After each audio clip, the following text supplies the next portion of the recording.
সেরা ভূতের গল্প। হরিপুর গ্রাম। হাতে গোনা কয়েকটি ঘরের বসতি, গরুর গাড়ি, কুয়োর কল, গ্রাম্য হাট, আর তার পাশ দিয়ে বয়ে চলা শান্ত নদী। এ সবই যেন এই গ্রামের প্রধান ঐতিহ্য। আজকালের যুগে এরকম গ্রামও যে আছে সেটা ভাবাটাও যেন অসম্ভব। গ্রামের পূর্ব দিকে বটতলার মোড়ে একটি বহু পুরনো ডাকঘর আছে, যা প্রায় দীর্ঘ 7 বছর থেকে বন্ধই পড়ে আছে। গ্রামের গণ্যমান্য ব্যক্তিবর্গ, কাকামশাইদের গুরুত্বপূর্ণ সব চিঠি নিতে পাশের গ্রাম চুরুলিয়াতে যেতে হয়। সেরা ভূতের গল্প। চুরুলিয়া গ্রামটি এই গ্রাম থেকে প্রায় 15 কিলোমিটার দূর। তাই বর্তমানে এই গ্রামের প্রধান সমস্যা এটি। কিন্তু আজ থেকে 7 বছর আগে এই চিত্রটা একেবারে ভিন্ন ছিল। তখন গ্রামের সব চিঠি আমাদের ডাকঘরেই আসতো। তখনকার পোস্টমাস্টার ছিলেন দেবাশিস ঘোষ। লোকটা মোটা সোটা আর বেশ লম্বা চওড়া ছিলেন। ব্যবহার বিধিও ছিল অমায়িক। কিন্তু হঠাৎ একদিন সকালে ডাকঘরের ভেতরেই মিলল তার ঝুলন্ত মরদেহটা।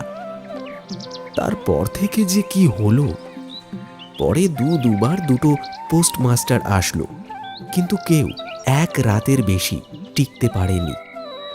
সকলেই বলে এখানে নাকি কোনো প্রেতাত্মার ছায়া রয়েছে। ভিডিওটি ভালো লাগবে। কিন্তু খুশির সংবাদ হচ্ছে, আজ আবার 3 বছর পরে সরকারি লোক এসেছিল। গ্রামের ডাকঘরটি দ্রুত সংস্কার করে একজন পোস্টমাস্টারকে পাঠানো হবে। বিষয়টি গ্রামের মানুষের কাছে অত্যন্ত খুশি। কিন্তু ভাববার বিষয় হচ্ছে, কে এই পোস্ট অফিসে আসবে, আর সে কতদিনই বা থাকতে পারবে।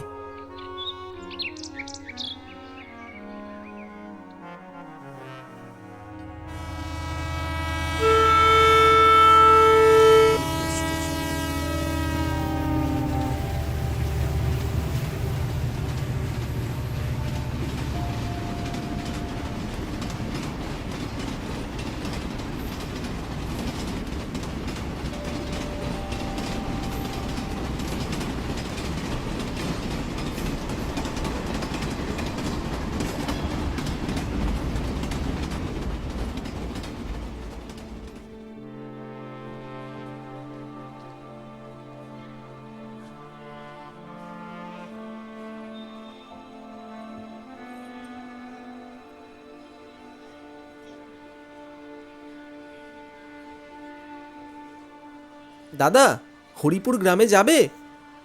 জানো, তাই 20 টাকা লাগবো।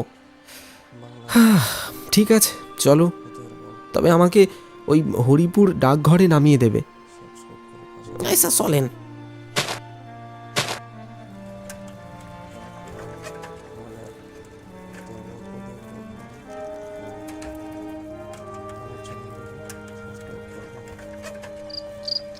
আচ্ছা দাদা, ডাকঘরে আপনার কি কাম? আমি ওই ডাকঘরে নতুন পোস্টমাস্টার। কি কন? হাসা কথা কইতাছেন তো? হ্যাঁ, সত্যি বলছি। এখানে মিথ্যে কথা বলার কি হলো? না, বিষয়টা হইল কি, আমাগো যে ডাকঘরটা আছে ওইখানে 7 বছর ধইরা কোনো বাবু আহে নাই। এর মাঝে 2 জন আইছিল, কিন্তু হেরা এক রাইতের বেশি থাকতে পারে নাই। কেন, কি সমস্যা? থাকতে পারেনি কেন? 7 বছর আগে আমাগো যেই পোষ বাবুরা আসিল, হে তো গলায় ফাঁস দিছিল। তো লোকে কয় হ্যার মরণের পর থেকেই নাকি সেইখানে কোন প্রেতের ছায়া দেখা যায়। তাই আমি কোনোদিনও দেখি নাই। তুমি তুমি হাসালে আমাকে। প্রেতাত্মা আজকালকার দিনেও যে লোকে এসব কিভাবে বিশ্বাস করে বুঝি না। হাসেন না বাবু, হাসেন না। সত্যি কিন্তু এইগুলা দুনিয়াটায় আছে। আপনি একটু সাবধানে থাকেন। তাই আপনি আইছেন, দেখেন সবাই ভীষণ খুশি হইব। ডাকঘরে কোনো বাবু নাই বললা কথা। গ্রামের বড় বড় বাবুরা সেই ওই নন্দী গ্রাম থেকে সিরিয়ানায়, অনেক দূরের পথ। কথা বলতে বলতে ওরা ডাকঘরের কাছে চলে আসলো।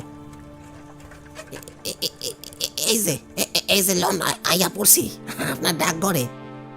সুভাষ রিকশা থেকে নেমে পকেট থেকে টাকা বের করে রিকশাওয়ালাকে ভাড়া দিতেই রিকশাওয়ালা বলল, এই নাও তোমার ভাড়া। না না না না বাবু, আমি আপনার কাছ থেকে ভাড়া নিতে পারুম না। আপনি আইসেন, আমাকে কত উপকার হইব এখন।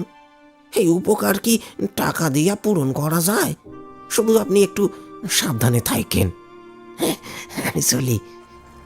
একটা মৃদু হাসি দিয়ে রিকশাওয়ালাটি তার রিকশা নিয়ে চলে গেল। সুভাষ দেখল ডাকঘরে পৌঁছতে পৌঁছতে সন্ধে হয়ে এসেছে চারিদিকে, আর আশেপাশে বেশ অন্ধকার নেমেছে। সুভাষ ডাকঘরের ভেতরে ঢুকে দেখল ডাকঘরটির অবস্থা বেশ খারাপ। ধুলো বালি পড়ে চারিদিক একদম অপরিষ্কার হয়ে পড়ে আছে। সুভাষ তার কাঁধের ব্যাগটি টেবিলের ওপর রেখে পাশে থাকা বিছানাটি কোনো রকমে পরিষ্কার করল, একটু বিশ্রাম করার জন্যেই। একসময় সুভাষ বিছানায় শুয়ে ভাবতে লাগল,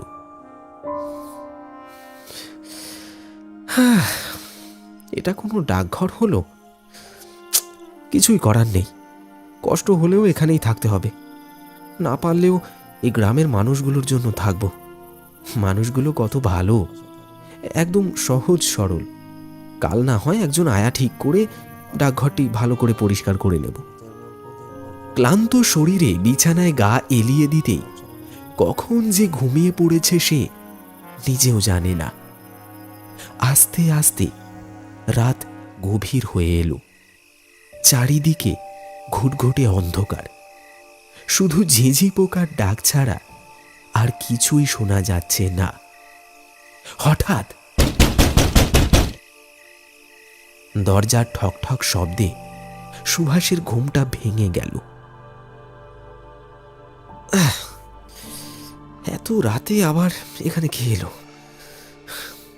কে কে দরজায়? আশপাশ থেকে সুভাষের কথার কোনো জবাব এলো না। সবকিছু আবার আগের মতন নিস্তব্ধ। সুভাষ দরজা না খুলে আবার ঘুমিয়ে পড়ল। বেশ কিছুক্ষণ পরে আবার দরজার ঠকঠকানির শব্দ। সুভাষ এবার বিছানা ছেড়ে উঠে বসল। আচ্ছা, মুশকিল তো। দরজায় কে? আরে কথা বললে জবাব দাও না কেন? কি রে বাবা? সুভাষ এবার ধীরে ধীরে দরজা খুলে দেখল বাইরে কেউ নেই। সুভাষ টর্চ দিয়ে আশপাশটি খুব ভালো করে দেখল, কিন্তু না, আশেপাশেও কেউ নেই। সুভাষ আবার দরজাটা বন্ধ করে যেই ভেতরের ঘরে ঢুকবে ঠিক তখনই আবার দরজার শব্দ হলো। সুভাষ এবার রাগান্বিত হয়ে দরজাটি খুলে দেখল দরজার ওপারে উঠোনের বদলে একটা ভাঙা চোরা কুঠিরের মধ্যে একটি মেয়ে বিছানায় ঘুমোচ্ছে।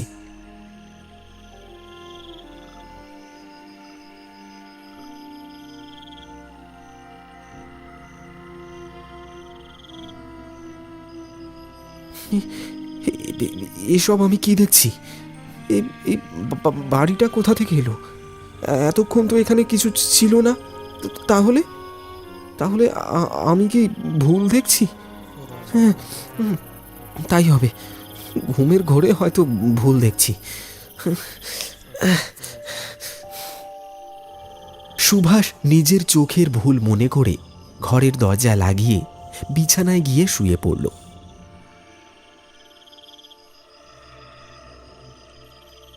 এর প্রায় বেশ কিছুক্ষণ পরে হঠাৎ ডাকঘরের ছাদে কেউ যেন অনেক জোরে জোরে ঢিল ছুঁড়ছে। সুভাষ চুপচাপ শুয়ে আছে। এসবের মধ্যে তার আর ঘুম আসছে না। সে মনে মনে ভাবছে কেউ বুঝি তার সাথে ইচ্ছে করে এই রকম মজা করছে, যেন সে ভয় পায়। কিছুক্ষণ পরে আবার দরজায় ঠক ঠক শব্দ।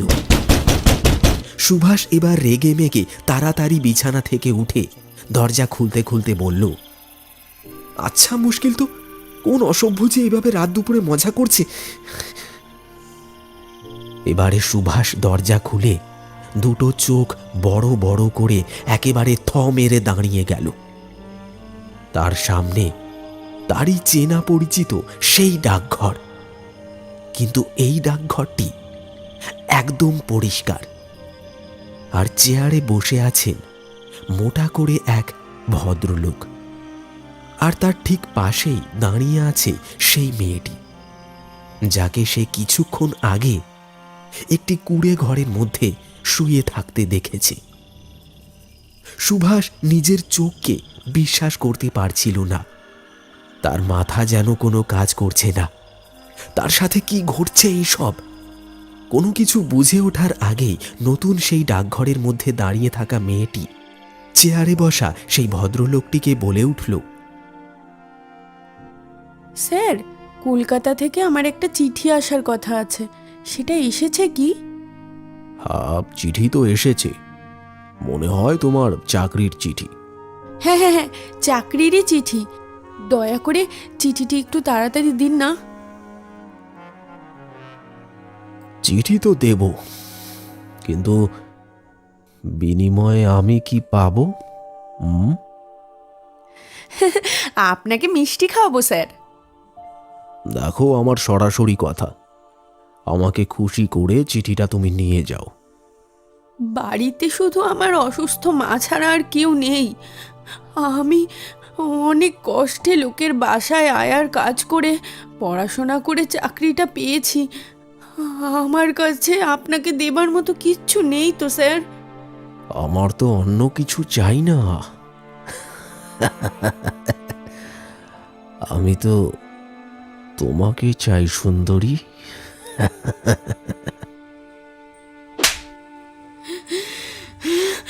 বেয়াদব লোক, বয়স তো ভালোই হয়েছে, এখনো আক্কেল হয়নি। এই, আমার সাথে বেয়াদপি, এর ফল তোকে ভুগতে হবে। হ্যাঁ, বলেই সে মেয়েটির সাথে জবরদস্তি শুরু করলো। মেয়েটি বাঁচার জন্য চিৎকার করছিল, কিন্তু ডাকঘরটি এমন জায়গায় যার আশেপাশে কোনো ঘর বাড়ি নেই, তাই মেয়েটির চিৎকার কেউ শুনতে পেল না। সুভাষ এতক্ষণ চুপচাপ দাঁড়িয়ে সব দেখছিল, কিন্তু এবার সে মেয়েটিকে বাঁচানোর জন্য যেতে চায়, কিন্তু সে যেন কোনোভাবে তার পা এক ইঞ্চিও নাড়াতে পারছিল না। আমাকে বাঁচাতেই হবে।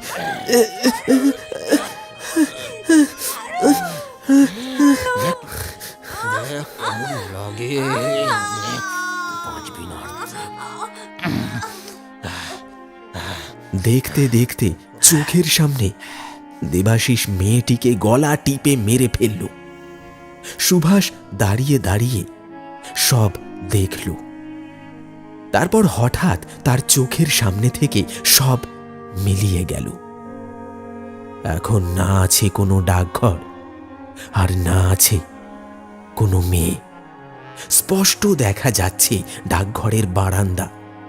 সুভাষ তাড়াতাড়ি দরজাটা বন্ধ করে ঘরের মধ্যে ঢুকতেই দেখতে পায় সাদা শাড়ি পরে সেই মেয়েটি তার বিছানায় বসে আছে, যেই মেয়েটিকে সে একটু আগেই সেই ডাকঘরের মধ্যে নির্যাতিত হতে দেখল। ভয়ে সুভাষের পায়ের নিচের মাটি যেন সরে যেতে লাগলো। হ্যাঁ, তুমি তুমি কিভাবে এখানে, কিভাবে? সুভাষ এবার মেয়েটিকে বলল, কে তুমি? এসব কি হচ্ছে আমার সাথে? দয়া করে আমাকে আমাকে ছেড়ে দাও, আমাকে ছেড়ে দাও। ভয় পেও না, আমি তোমাকে কিচ্ছু করব না। আমি জানি তুমি অনেক ভালো মানুষ। তুমি আমাকে একটু সাহায্য করবে? সুভাষ যেন এবার দেহে প্রাণ ফিরে পেল। সে নির্ভয়ে মেয়েটিকে বলল, বলুন, আমি কিভাবে আপনাকে সাহায্য করতে পারি? আপনি এতক্ষণ যা যা দেখলেন তার সব কিছুটাই সত্যি আমার সাথে ঘটেছে। ওই ওই বদমাশ লোকটি আমাকে সেদিন মেরে ফেলে, আর তুমি যেখানে দাঁড়িয়ে আছো সেখানেই মাটির নিচে আমার লাশটিকে পুঁতে রেখেছে।